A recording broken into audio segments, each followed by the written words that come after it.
రాష్ట్రంలో బీడు భూములు సాగుకు రావాలంటే మల్లన్న సాగర్ ప్రాజెక్టు నిర్మించాలన్నారు దుబ్బాక మండల ప్రజా ప్రతినిధులు. ప్రాజెక్టు పనులు ప్రారంభించాలంటూ మండల సర్వసభ్య సమావేశంలో అన్ని గ్రామాల సర్పంచులు, ఎంపీటీసీలు తీర్మానం చేశారు. 1000 ఎకరాలకు సాగునీరు అందించే ఈ ప్రాజెక్టుల వల్ల రైతులందరికీ ప్రయోజనం కలుగుతుందన్నారు ప్రజా ప్రతినిధులు. గ్రామ పంచాయతీల్లో కూడా తీర్మానాలు చేస్తామన్నారు సర్పంచులు. మల్లన్న సాగర్ను నిర్మించాలనే ఉద్దేశంతో ప్రభుత్వం ప్రతినిధితో ఉన్నందున మేమందరం ప్రభుత్వానికి మద్దతుగా ఈరోజు ఏకవచ తీర్మానం చేయడం జరిగింది. ఎందుకంటే మల్లన్న సాగర్ పూర్తయితేనే ప్రతి గ్రామంలోని చెరువులు, కుంటలు నిండి ఇక్కడున్న రైతాంగాన్ని ఆదుకోవడం జరుగుతుంది.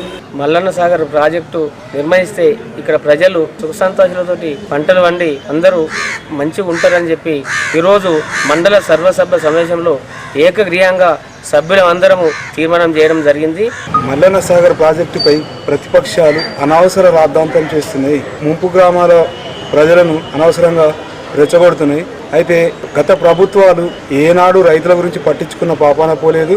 కానీ మన తెలంగాణ ప్రభుత్వం వచ్చాక రైతుల బాగోగులను చూస్తూ ఈ మెదక్ జిల్లాను సస్యశ్యామలం చేయాలని చెప్పి మల్లన్న సాగర్ ప్రాజెక్టును తీసుకొని వచ్చింది. అయితే ఈ మల్లన్న సాగర్ వలన భూగర్భ జలాలు అభివృద్ధి చెంది కేవలం ఆ 4 గ్రామాలు మునిగిపోయినంత మాత్రాన కాకుండా ఇక్కడ 40 నుంచి 100 గ్రామాలకు నీళ్లు పారుతాయి.